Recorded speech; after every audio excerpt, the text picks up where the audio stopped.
Pengertian manajemen kurikulum dan PAUD.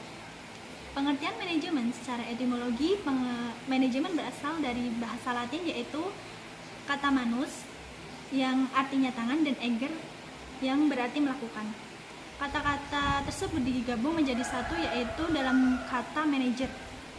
Manager diterjemahkan ke dalam bahasa Inggris dalam bentuk kata kerja to manage dengan kata benda manajemen yang artinya pengelolaan.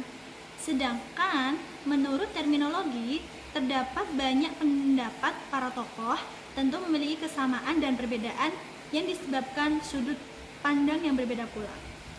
Adapun beberapa pendapat para tokoh diantaranya sebagai berikut. Yang pertama, George Robert Terry. Pengertian manajemen adalah sebuah proses yang khas yang terdiri dari beberapa tindakan perencanaan, pengorganisasian, menggerakkan, dan pengawasan. Adapun menurut Mary Parker Follett, manajemen adalah seni menyelesaikan pekerjaan melalui orang lain.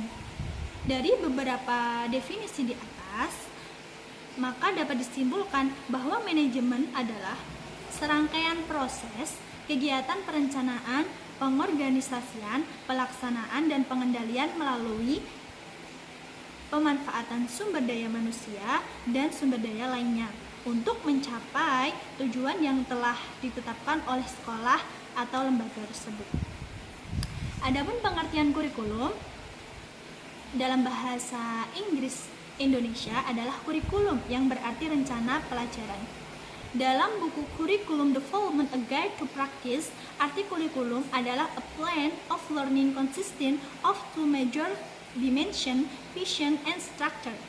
Jadi, kurikulum adalah seperangkat rencana dan pengaturan mengenai tujuan, isi, dan bahan pelajaran, serta cara yang digunakan sebagai pedoman penyelenggaraan kegiatan pembelajaran untuk mencapai tujuan pendidikan tertentu.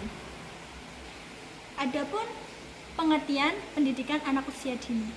Pendidikan anak usia dini adalah jenjang pendidikan sebelum jenjang pendidikan dasar yang merupakan suatu upaya pembinaan yang ditujukan bagi anak sejak lahir sampai dengan anak umur 6 tahun yang dilakukan melalui pemberian rangsangan pendidikan untuk membantu pertumbuhan dan perkembangan jasmani maupun rohani anak agar memiliki kesiapan dalam memasuki pendidikan lebih lanjut.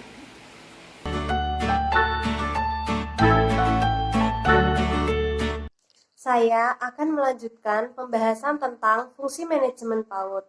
Fungsi manajemen pada sebuah lembaga PAUD meliputi 5 fungsi dasar yang terkait satu dengan lainnya. Yang pertama, perencanaan. Mengapa harus ada perencanaan?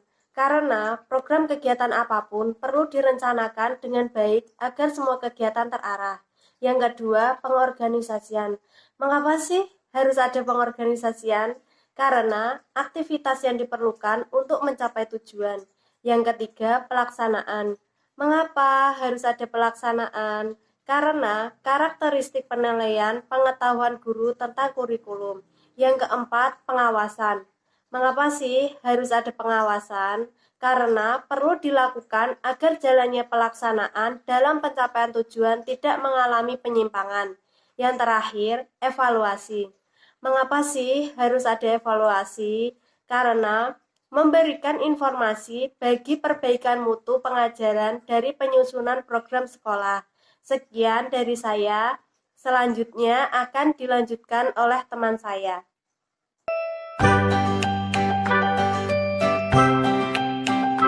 Terima kasih untuk Mbak Winnie dan Mbak Jas. Ini saya akan melanjutkan materi kami yaitu manajemen kurikulum PAUD. PAUD adalah salah satu bentuk satuan pendidikan anak usia dini pada jalur pendidikan formal yang diselenggarakan pendidikan bagi anak usia 4 tahun sampai 6 tahun.